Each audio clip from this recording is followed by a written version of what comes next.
chagrine un petit peu aujourd'hui, c'est qu'on a beaucoup de discours assez normatifs, notamment dans le secteur de la parentalité positive, de la parentalité bienveillante, où les apports sont intéressants, les connaissances voilà, scientifiques sont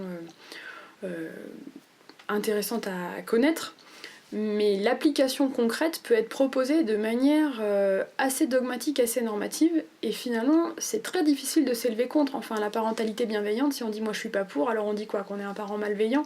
Je veux dire, non, on va pas dire qu'on est un parent malveillant. La parentalité positive, on va pas dire qu'on va être un parent négatif.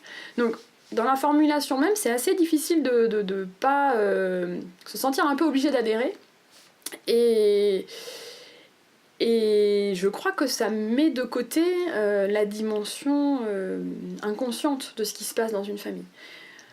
Il y a beaucoup de livres de recettes qui sortent pour comment est-ce qu'on peut élever son enfant avec autorité, sans crier, positivement, avec beaucoup de bienveillance, etc.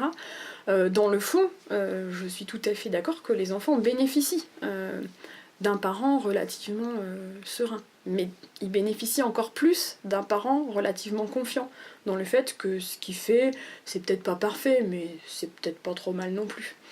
Et ça, aujourd'hui, on voit beaucoup de parents qui doutent, peut-être parce que les repères sont en train de changer, peut-être parce que ces parents ne savent plus s'ils doivent se fier à ce que leurs parents eux-mêmes ont pratiqué comme éducation, et qui, quand ils cherchent des repères, trouvent assez rapidement ces repères-là de parentalité positive et bienveillante, de discipline positive, etc. Ça peut être très très bien pour certains parents qui ont déjà pas mal cheminé sur eux, pas mal travaillé voilà, sur ce qu'ils vont transmettre inconsciemment à leur enfant, enfin, si tant est qu'on puisse en percevoir quelque chose, et qui du coup vont pouvoir se saisir de ces outils-là. Je pense que le risque, c'est qu'il y ait pas mal de parents qui restent sur le bas-côté et qui n'arrivent pas à mettre en pratique ce qui est présenté comme étant la bonne méthode pour avoir des enfants en pleine santé psychique avec le meilleur développement possible. Et c'est dommage, parce que du coup, ces parents-là, qui faisaient peut-être pas plus mal que les autres, risquent de se retrouver dans une situation d'échec. Et de perdre encore plus confiance en eux, ou de faire porter inconsciemment à leur enfant le fait que leur enfant ne rentre pas dans les normes prescrites ça ne marche pas avec lui. Est-ce que c'est de sa faute à lui? Est-ce que c'est de ma faute à moi? Qu'est-ce qui se passe? Voilà.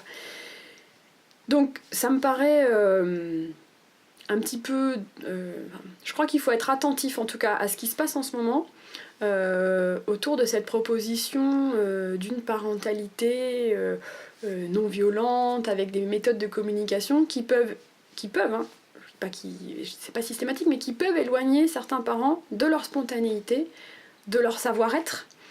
De toute façon, si le parent applique des techniques de communication de manière un peu prescrite, hein, il faut faire comme ça, il faut parler comme ça à son enfant, l'enfant va pas être dupe parce que ça sera pas vrai, ça va sonner faux. Et je crois qu'il vaut mieux un parent qui tape du poing sur la table et qui dise ce qu'il a à dire, si ça vient voilà, de lui, la vraie personne qu'il est, qu'un parent qui dise un discours dans lequel il se retrouve pas et un discours qui sonne faux. Parce que là, l'enfant il sera pas dupe et du coup ça ne marchera pas.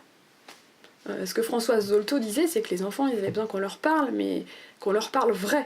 C'est-à-dire qu'on leur parle de ce qui les concerne, de ce qui est important pour eux, mais avec le cœur de chaque parent avec son propre cœur à lui. Et ce qui peut parfois m'inquiéter un petit peu dans les discours proposés actuellement par ces courants-là, c'est qu'on vient donner aux parents la bonne manière de s'adresser à leur enfant, alors qu'il y a autant de bonnes manières que de parents et d'enfants. Et voilà, je crois que je mets un petit clignotant sur le fait que certains parents peuvent ne pas s'y retrouver, et que s'ils s'y retrouvent pas, c'est peut-être pas que c'est peut-être pas eux qui sont pas bons, c'est peut-être que c'est la technique qui n'est pas appropriée pour eux.